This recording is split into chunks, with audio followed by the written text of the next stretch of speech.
जिल्ला प्रहरी कार्यालय कञ्चनपुरले बरामद गरेको पटाका नष्ट गरेको छ। जिल्ला प्रहरी कार्यालयबाट खटिएको प्रहरी टोलीले शनिबार कञ्चनपुरको महेन्द्रनगर बजारबाट करिब 29 लाख मूल्य बराबरका पटाकाहरू बरामद गरेको थियो। शनिबार साँझ 6 बजेतिर 28,98,650 रुपियाँ बराबरको विस्फोटक पदार्थ पटाकाहरू बरामद गरेपछि आइतबार पत्रकार सम्मेलन गर्दै उक्त पटाकाहरू नष्ट गरेको छ। भीमदत्त नगरपालिका वडा नम्बर 3 का 49 वर्षीय खड्गपालको घरबाट पटाका बरामद भएको जिल्ला प्रहरी कार्यालय प्रहरी प्रमुख एसपी खड्गबहादुर खत्रीले बताउनुभयो। विशेष सूचनाको आधारमा पालको घरमा खानतलासी गर्दा पटाकाहरू बरामद गरिएको उहाँले बताउनुभयो। पटाकाहरूलाई बरामद गरी आज खाल्डोमा पुर्याएर नष्ट गरिएको उहाँले जानकारी गराउनुभयो। साँझ 7 बजेको समयमा जिल्ला कञ्चनपुर भीमदत्त नगरपालिका वडा नम्बर 3 नजिकै रहेको इन्टरनेसनल बोर्डिङको पछाडिपट्टि एउटा घर हुने व्यक्ति हुनुहुन्छ, वर्ष 49 को खड्गपाल भन्ने।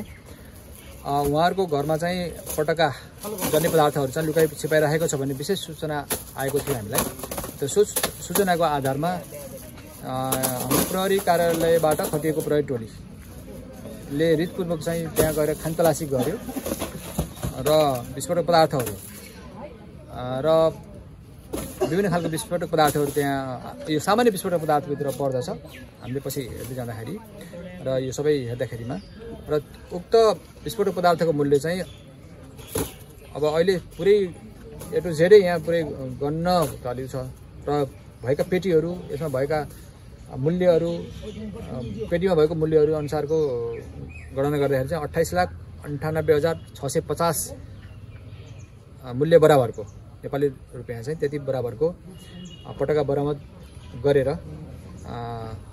उहाँ जो पटाका राख्ने महानुभाव हुनुहुन्छ खड्गपाल समेतलाई नियन्त्रणमा लिएर हामीले चाहिँ के गर्यौँ त अनुसन्धानको लागि यस कार्यालयमा ल्याएर अब आज उहाँहरूको म्याथपको लागि लगाएको छ। म्याथप भएर पनि सायद आयो, एकछिनमा हजुरलाई म जानकारी दिन्छु।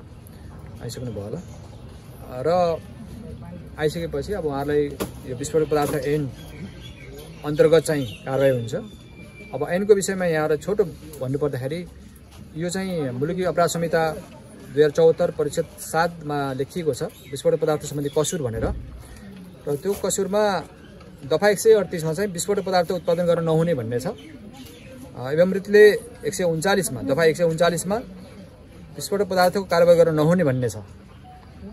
र त्यस अन्तर्गत विस्फोटक पदार्थको उत्पादन त अन्य देशहरू भन्छ, यो सीमा विशेष गरी यहाँहरूले क्वेसन पनि गर्नु होला।